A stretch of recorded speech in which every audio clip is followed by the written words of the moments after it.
eu tenho que dizer que, com a direita, eu não me senti traído. Porque você já sabia que era... eu sei qual era a regra do jogo. Na hora em que uma esquerda sobe ao poder, sob a égide de vamos mudar, e faz a mesma coisa, entra nessa equação um sentimento de traição imperdoável. Para mim, é imperdoável a possibilidade histórica que se teve para realmente pender a balança para um lado mais humanista como nós somos. Isso acabou, Edgar. A coisa está tão entranhada, meu irmão, que está nos três poderes. É mais de 90% dos três poderes. Então, assim, não tem outro jeito. Tem que ter uma fratura exposta mesmo. A gente passou por um terremoto, mas está vindo um tsunami, meu irmão. E esse tsunami não vai acabar nem tão cedo.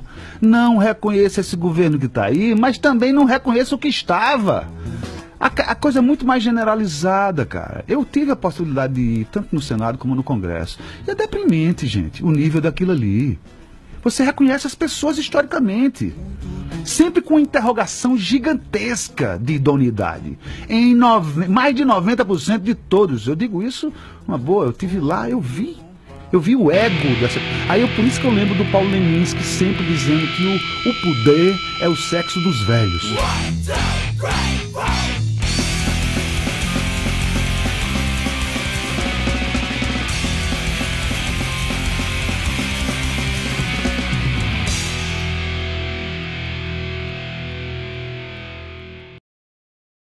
Boa tarde, bom dia, boa noite, o que quer que seja o momento local. Você que está acessando este canal, você que não tem o que fazer. Eu queria comentar que a gente não tem mais efeitos especiais dentro do canal com mais tanta velocidade, eu vou estar um pouco mais lento. Estou sempre lento. Mas a correria tem sido grande, eu tenho tido dificuldades aqui para me estabelecer. A luta tem sido pesada nos últimos dias, dia 28, dia 1º. E agora, hoje, é o aniversário do célebre socialista mais conhecido do mundo, que é o Karl Marx, o nascimento dele. Então, é uma semana válida para todos. Queria estar pedindo uma ajuda para todos, pela frequência que está diminuindo. Queria comentar sobre o centenário da greve, né? Que apesar de ter tido uma greve geral na sexta-feira, as centrais estão tentando se articular para criar uma nova greve. Só que eu queria demonstrar um pouco do critério dessa nova greve, que não está me parecendo um aspecto realmente das massas trabalhadoras. Vocês devem se lembrar que há um tempo atrás eu dei uma entrevista para uma televisão que é ligada ao sindicato aqui do ABC, que é a TVT, a respeito do aumento da passagem, que nós temos um comitê contra o aumento, que busca uma luta por uma tarifa zero, ou debate de licitações. A gente tem um amplo debate sobre como reduzir essas tarifas, e dentro desse comitê eu fui chamado para dar uma entrevista, e eu fui com mais 2 pessoas para estar concedendo essa entrevista, e curiosamente apenas apareceu a minha participação e tudo mais, né? Até aí tudo bem. Só acho ruim, porque a ideia não era um comitê verticalizado, até porque a proposta é que tenha várias pessoas no movimento social ali. Mas essa mesma TVT mostrou sua característica ligada aos seus próprios interesses. Aí eu quero que vocês deem uma olhada no que eles falaram sobre a greve daqui 100 anos. Né? Que eu acho que vai ter uma igual só daqui 100 anos. Né? Vai ser 200 anos de greve para ter uma igual essa. Aí dá uma olhada. A gente fala agora sobre a história de luta dos trabalhadores. Entre junho e julho de 1917, operários paralisaram indústrias e comércios em todo o país durante 45 dias, como resultado de uma grande manifestação política da classe trabalhadora. No ano do centenário da Greve Geral de 1917, o seu jornal reuniu 2 historiadores para resgatar essa importante memória do movimento operário. Vamos ver. A greve de junho, julho de 1917 é considerado, praticamente por todos os historiadores, o momento que o proletariado brasileiro nasce, se forma como classe. É esse o momento. Antes foi um período longo de incubação, mas aí, dessa luta, o proletariado sai como classe E daí vai se desenvolver a ideia de um sindicato moderno. Esta é a importância desta greve. Então, um grupo de operários de uma fábrica muito grande, de 2.000 operários, que é uma fábrica grande, que é na fábrica Crespi, do senhor Rodolfo Crespi, italiano, que era na Moca, eles pediram um aumento de salário. Mas pediram, sobretudo, o que mais importava para eles era redução da jornada de trabalho e proibição do trabalho infantil e também do trabalho feminino à noite. Quer dizer, era um bloco de reivindicações muito bem articuladas. A resposta dos patrões foi polícia, como era normal, foi polícia. Só que essa greve Crespi, ela pegou como um rastrilho de pólvora, foi pegando todas as fábricas. É um momento muito importante na história brasileira e eu acredito que o movimento sindical brasileiro de hoje, ele precisa celebrar essa data. Durante cerca de 3, 4 dias, a cidade de São Paulo ela vai estar totalmente paralisada nas mãos dos trabalhadores. Se a gente pensar em termos numéricos, né, São Paulo, em 1917, ela tem mais ou menos 550 mil habitantes. Os números da época registram cerca de 100 mil trabalhadores parados. E eu acho que com esse mote do centenário a gente precisa retomar, rever essa greve, tirar lições importantes dessa greve. Eu acho que uma das coisas que a gente pode recuperar da greve de 17 é um sentimento de que o trabalhador ele precisa defender seus interesses independente do governo que esteja no momento, né? Se o trabalhador defende de maneira intransigente os seus interesses, as suas demandas, independente do governo que está atual, ele fica mais resguardado. E é óbvio que um governo mais democrático, como era o do governo do presidente Lula e progressista, ele vai pressionado, ele atende mais às reivindicações dos trabalhadores do que um governo, por exemplo, do ilegítimo Temer. Esse governo vai acabar com a CLT, esse é o grande objetivo. Quando eu digo CLT, eu quero dizer tudo. É a previdência, é o horário de trabalho. Trazendo para os dias atuais, a greve é isso. A greve, diferente de qualquer outra manifestação da classe trabalhadora, ela garante, ela é um instrumento muito efetivo para garantir direitos ou a manutenção de direitos já atingidos, mas o seu principal saldo, sempre, ela gera consciência de classe. Você não consegue nada. O trabalhador não consegue nada se não luta.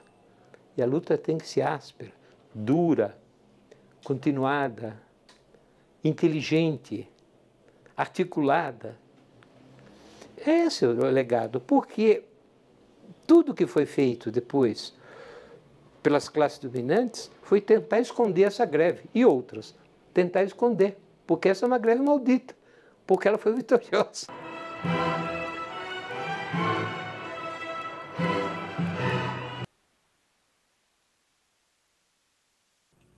É curioso, né?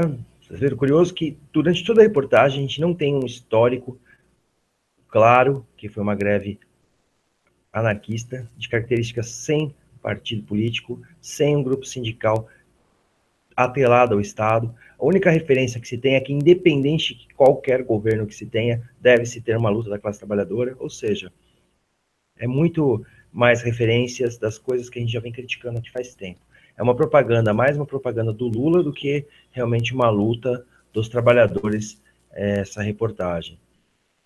E no caso do que está se vendo no horizonte, é possível que em 2018 o Lula retorne. Inclusive aquela empresa, tem uma empresa muito sacana aí que vocês devem ver na internet, que chama Empíricos, que ela fala sobre o fim do Brasil. Ela falou lá atrás sobre isso, que seria uma crise geral, e agora está falando sobre a quebradeira geral que vai novamente acontecer com o governo Lula retornando aí. Então, o grau de absurdo é gigantesco. O que eu queria comentar maiormente é que o problema que na introdução do vídeo eu coloquei ali com o músico Lenine comentando sobre o poder ser uma ação complexa e perigosa, era previsto antes. A crítica de Bakunin a Karl Marx, inclusive, é sobre isso. No Estado Popular do Sr. Marx, dizem, não haverá classe privilegiada. Todos serão iguais, do ponto de vista jurídico e político, como também do ponto de vista econômico. Pelo menos assim não prometem, embora eu duvide muito que, de maneira como é encarado, pela via que se há de seguir, que se possa manter a promessa. Então já não haverá nenhuma classe, mas um governo, e repare bem, um governo excessivamente complicado, que não só se conterá em governar as massas politicamente, como também o fazem todos os governos, mas também administrará economicamente, concentrando em suas mãos a produção e a justa repartição das riquezas, da cultura e da terra, o estabelecimento e desenvolvimento das fábricas, a organização, a direção do comércio, enfim, a aplicação do capital na produção pelo único banqueiro. Tudo isso exigirá uma imensa ciência e muitas cabeças transbordantes de cérebro nesse governo. Será o reino da inteligência científica. O mais aristocrático, o mais despótico, o mais arrogante e o mais desprezível de todos os regimes. Haverá uma nova classe, uma nova hierarquia de savantes reais e fictícios. E o mundo se dividirá em uma minoria dominante e uma imensa maioria de governados, tá? Ignorante. Então, cuidado com a massa dos ignorantes. Tal regime não deixará de provocar seríssimos descontentamentos nessa massa, e para contê-lo, o governo iluminador e emancipador do Sr. Marx necessitará de uma força armada não menos séria. É uma carta de 1872, que era apontamento de Bakunin, está no livro, um dos textos que está no livro Os Anarquistas Julgam Marx. Há vários outros, né? Essa é uma problemática que a gente tem com o comunismo que não leva em conta essa crítica anarquista. Né? O comunismo puro de Marx aponta que nós teríamos que fazer uma ação em que alguns grupos estariam decidindo pela população o que fazer e por onde ir. Esse apontamento vai na contramão da ideia dos soviets, que é uma coisa também que eu já apontei, que é a carta em outros momentos aqui, inclusive colocando para falar nada mais, nada menos que Hugo Chávez, né, que leu a carta falando sobre os soviets presentes. Os soviets foram reorganizados em várias regiões, mas foram abandonados.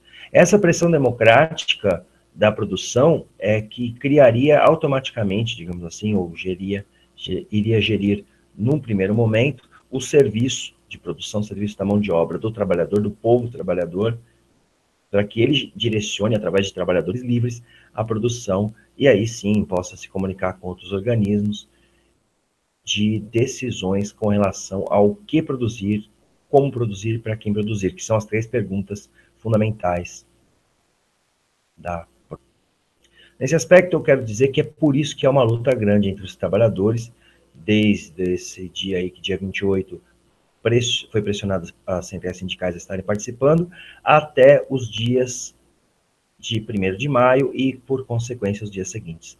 Dentro dos grandes pensadores que estiveram lutando, e de forma, eu devo dizer, de forma, acho que sincera, dentro do que eu li e vi, era Karl Marx para uma mudança da sociedade, e é alguém cujo trabalho é muito pouco conhecido no Brasil, que poucas pessoas têm qualquer ciência ou sabedoria a respeito desse pensador, e seria muito importante que as pessoas lessem antes de criticá-lo. Mesmo o pensamento criticado pela escola austríaca é muito superficial com relação ao pensamento de Marx. Existe uma tentativa grande em retomar pensadores que fizeram críticas anteriores a Karl Marx para desqualificá-lo por excelência, assim, e isso eu acho que é um equívoco de muita gente. O próprio Kropotkin, tanto quanto o pensador Nietzsche, se apropriaram de Max Stirner porque foi um sujeito que dialogou com Karl Marx de forma a se opor às suas ideias. E isso não necessariamente é uma pauta central no debate com o pensamento dele. Normalmente são ideias que já estavam até abandonadas e são retomadas por pessoas que só querem derrubá-las. Um dos exemplos é o que o próprio Karl Marx já tinha criticado no primeiro capítulo do Capital, com relação à ideia que o Bulba Bawerk vai retomar pela escola austríaca, que é a tese da abstinência, a questão de não correr os riscos e outras coisas mais. Tá? Então é um autor muito interessante, importante, foi traduzido para a língua russa justamente pelo Bakunin, né? O Capital de Marx foi traduzido por Bakunin, para o russo, e é válido também colocar em pauta a questão do que é levantado nesse pensador, que é a questão de uma organização que foi proposta e foi colocada em prática aí no mundo. E é o debate sobre o que é realmente comunismo. Né? Se alguém quer fazer crítica sobre o comunismo ou sobre a implantação, segundo Karl Marx, é necessário que se leia o autor. Essa é a diferença entre a igreja, que vai condenar ao inferno qualquer coisa diferente dela, e a área de ciências acadêmicas, tá? Mesmo a ciência política, que tem lá uma envergadura de especulação muito grande, assim como qualquer ciência. A gente tem em todas as ciências um campo especulativo, que é dedutivo. Esse campo dedutivo nos leva às experiências, e temos um campo empírico. Em todas as ciências é idêntico isso. O campo especulativo na área de humanos, obviamente, é muito maior e mais amplo, mas é presente tanto quanto o método empírico e os dedutivos e todos os outros métodos que vocês possam imaginar. Tá bom? Então, leiam a respeito do autor. Se vocês tiverem qualquer opinião, dúvidas, sugestões, dicas, colhem aqui, estaremos juntos. O canal também vai estar falando das próximas ações aí, em constância, em articulações com como se opor ao sindicato e se articulando com ele quando isso for necessário. Eu, obviamente, não ganho dele, pelo contrário, só ganho porrada dele, só ganho treinamento, que eu vou lá treinar golpes contra eles, porque eles estão atacando, né? Como já sabem aqui, é só ver os vídeos aí, vocês vão ver as coisas. Nos demais, quero agradecer a todos vocês. Paz. Corre atrás. Primeiro, não acredito mais em esquerda e direita, eu acredito no homem. E toda vez quando tem uma sigla por trás, eu desconfio deste homem.